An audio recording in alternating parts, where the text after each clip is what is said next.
Chapter 18. Assassination.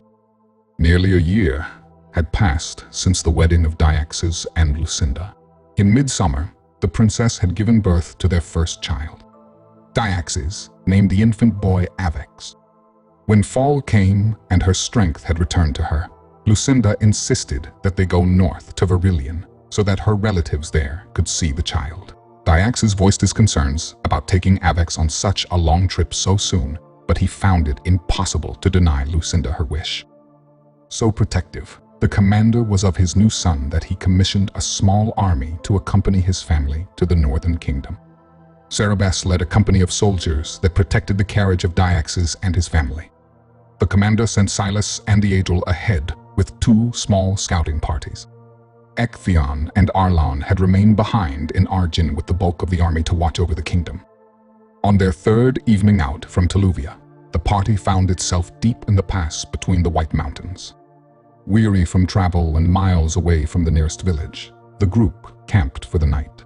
As Dyaxes helped Lucinda out of the carriage, he felt the unmistakable buzz of an arrow pass within inches of his face. He felt Lucinda's grip suddenly tighten on his hand. He turned and saw a crimson blossom spreading across the front of her pale blue gown. In its center was a feathered shaft. Her body fell forward into his arms. He eased her to the ground and cradled her there as she stared up at him, her beautiful blue eyes swimming in pain and confusion. She tried to speak to him, but all that came forth from her mouth was a hitched breath and a trickle of blood. Seconds later, she was dead. Cerberus led the charge into the surrounding woods to find the assassin.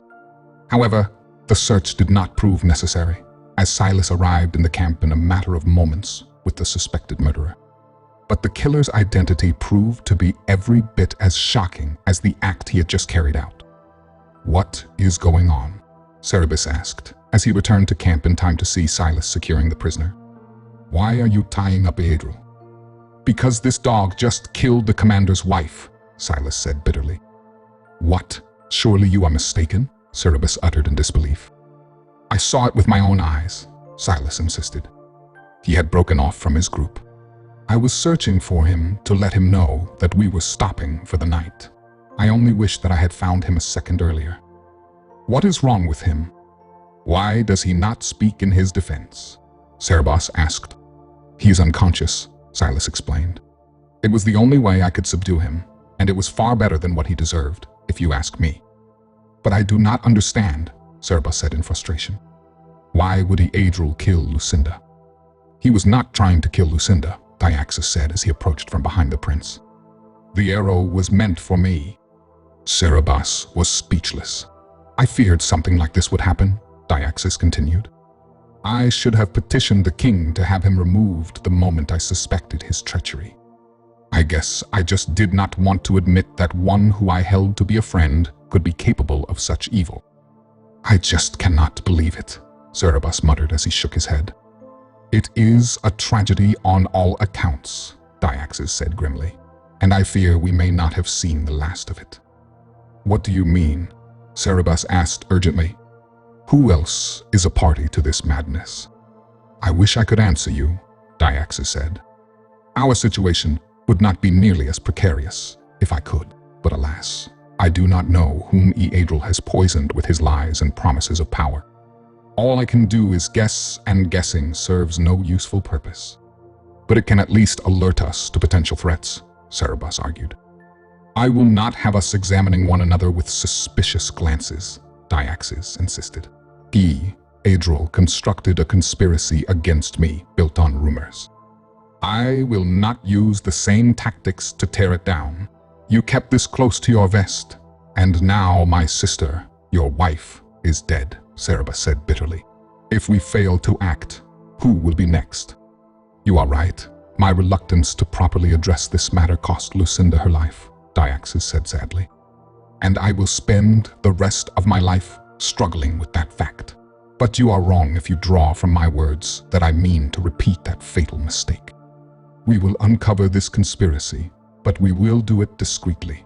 I plan to question Adril when we return to Argin. Perhaps he will be inclined to talk if the threat of execution is removed. You would have him live after what he has done, Cerberus asked in shock. I would have him live so that others may not die, Diaxis replied. The last thing we need right now is to have our senses blinded by thoughts of vengeance. We will return to Argion immediately. I will bury my wife, and then I will seek to bury those who have set themselves against me. But you had better believe I will not have Adril placed into the ground as long as the names of those who still pose a threat to us remain locked inside him. Silas saw to it that Adril's moments of consciousness were few and far between on the journey home. When Adril finally came to after his latest lapse of awareness, he found himself in a most compromising position. He was chained to a wall in a cold, dank room. Dulled as his senses were, it only took him a moment to realize that he was in the dungeon beneath the armory in Argion. Time had become a cloudy concept for the captive warrior. Day and night, all blurred into one within the dark walls of the dungeon. He wondered when someone would come for him.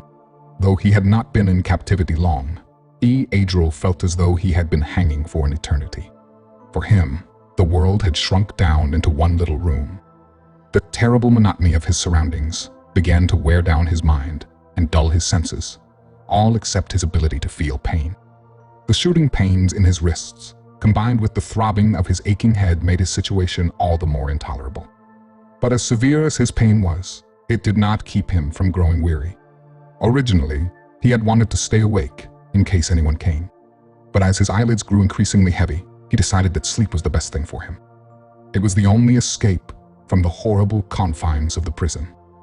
He was awoken sometime later by the sound of the door being unbolted. As the heavy reinforced door was pulled back to reveal the visitor, Adril's eyes widened in surprise. "Lydia, what are you doing here?" he asked in disbelief. "Is it true what they have said about you?" she asked him immediately. "Did you kill my sister? Lucinda is dead?" Adril asked in a stunned voice. "You mean you did not know?" Lydia said, but then her eyes sharpened. "Or is this perhaps an act for the benefit of your defense?" "This is the first I have heard of that which I stand accused," Adril insisted.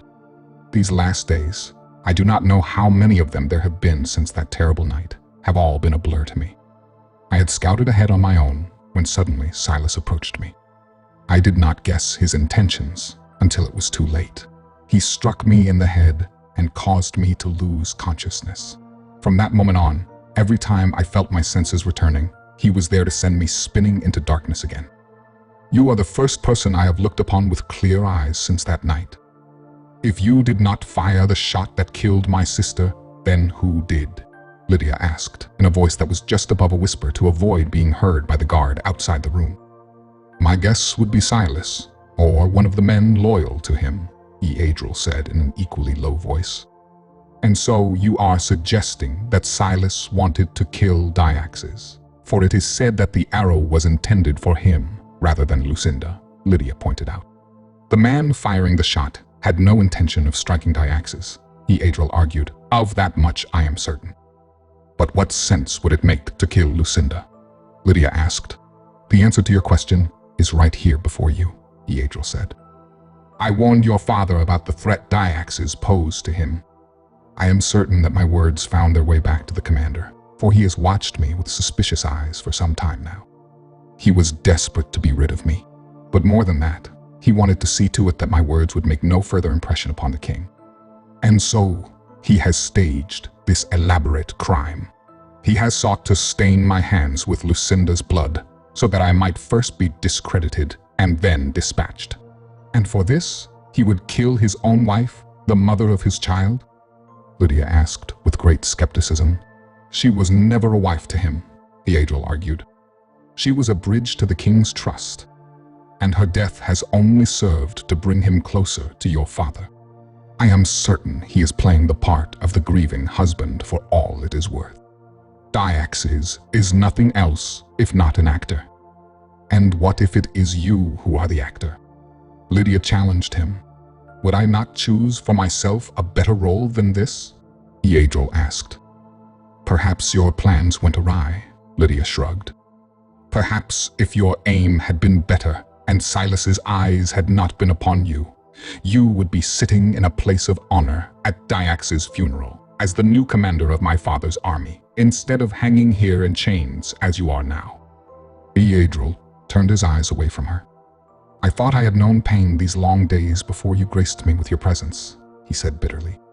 But the words you speak and the way you look at me are tortures that no dungeon could inflict. Think of me what you will. But if you will not help me to save your father, then at least tell me you will leave Teluvia so that I might die knowing you are beyond the reach of Dyax's treachery. Lydia's expression softened as she looked upon Adril. Such a pitiful sight he was, hanging from the chains on the wall. But within that battered body was an unbreakable spirit and a light of honor that refused to be dimmed by any amount of blood or grime. The princess could not help but be moved at the sight of him, nor could she forget the love she had come to feel for him. I am sorry, she said as she drew close to him. I know nothing of the schemes of which you speak, nor do I know for certain what happened the night Lucinda was killed. But I do know this. You have always been a man of virtue. And if you stand before me now and deny having committed this terrible act, then I will believe you. I have long distrusted Dyax's, but I never thought him capable of such evil. You should not only distrust him, you should fear him, Adril warned. Does he really mean to kill my father? Lydia asked. Yes, Adril said bluntly. At first, I thought he meant to wage a bloody military takeover, but now it seems he may be planning to use a tactic that is far more subtle, though every bit as deadly. There are potions that mimic deadly diseases. If he were to slip one such elixir into your father's wine, it would appear as though the king died a natural death. But then Ectheon would become king and Dyax's position would not have improved, Lydia pointed out. A young, inexperienced, and rather disinterested king against a living hero with an army devoted to him? Adril said. I would say that the commander's position would be greatly improved. Ectheon would be king in name only. Dyaxes would run the kingdom, and should Ectheon ever become a threat to Dyax's power, then an accident could be arranged for him as well. I cannot bear such talk, Lydia said sadly. You must hear these things if you are to understand why I am here and what it is you must do, Adril said firmly. But what can I do?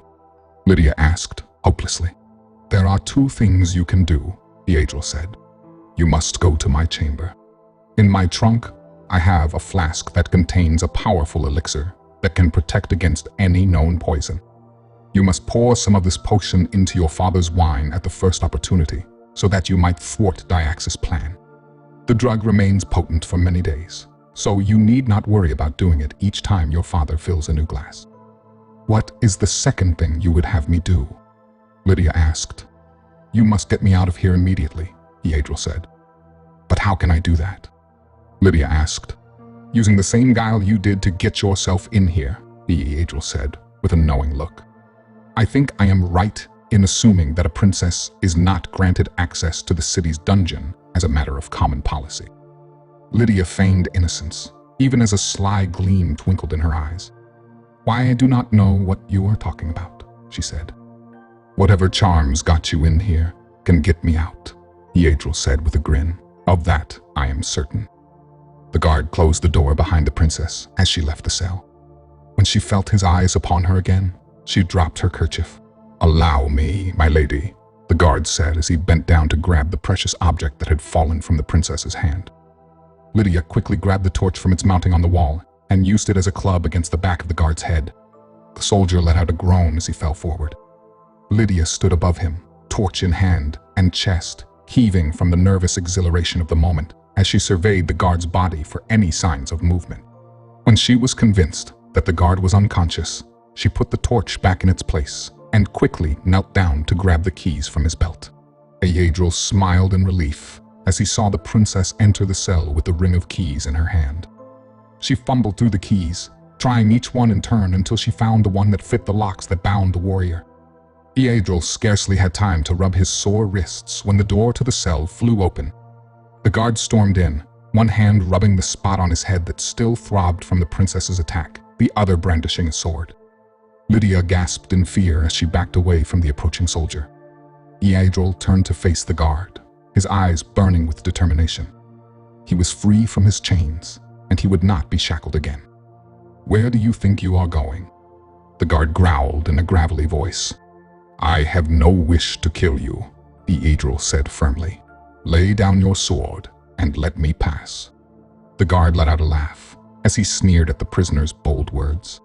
The princess's heart fluttered with anxiety as she watched the tense showdown between the two men. The guard stood before the open door, appearing somewhat reluctant to strike at the former knight, yet unwilling to grant him the path to freedom. Realizing that time was on the guard's side, Adril made his move. He feigned a rush at the soldier and then quickly stepped back to avoid the oncoming sword. The guard swung wildly at the prisoner, but Adril deftly dodged each blow. He ducked under one particularly vicious swing and punched the guard in the stomach.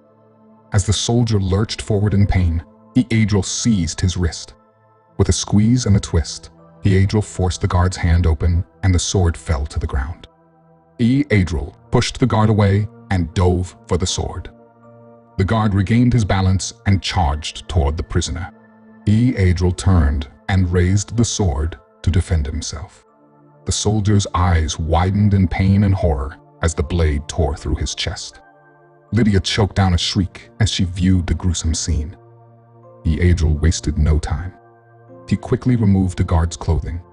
Though it was now torn and stained with blood, the darkness of the dungeon would permit it to be a useful enough disguise. "How many people saw you come in here?" Adril asked Lydia. "Just the guard upstairs and him," the princess replied in a weak and uneven voice. "I want you to go on ahead of me," Adril said. "Pretend as though nothing has happened. If anyone asks, you were never here." "But what about the other guard?" Lydia asked. "I will take care of him," Adril said soberly. "You are going to kill him too?" Lydia asked, appalled. "These are Dyax's men," Adril said. "If anyone knows that you helped me escape, you would be in grave danger. They have already murdered one princess. Do you think they would be averse to killing another?" "And what will you do now?" Lydia asked.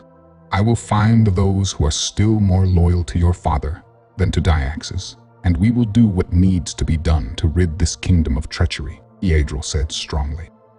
Lydia was a bundle of nerves at dinner that night. Her eyes remained fixed on her father until she saw him take his first sip of wine. She felt a small measure of relief knowing that Adril's antidote was now working in the king's veins, but there was still much about which to be worried. An abrupt intrusion by a harried-looking guard brought her fears to the forefront of her mind. "The prisoner has escaped," he announced. Dyaxis pounded his fist against the table in anger as he rose to his feet. "When did this happen?" he demanded angrily. "It is unclear when the escape actually took place," the guard explained. "I did not notice until I came to begin my watch. I found the man I was to relieve dead, as was the second guard." "How could this happen?" the king asked. "It is as I have feared, Your Highness," Dyaxis said. Adril is the leader of a conspiracy, the breadth of which we have yet to discover. But it is now clear that there is more than one traitor in our kingdom, and their actions are becoming increasingly bold. If Your Majesty will permit, I would like to double the palace guard with men who I am certain are loyal." "By all means," the king said, "do what you must." "Indeed I will, sire," Dyaxis said firmly. "I will not rest until every last traitor is brought to justice."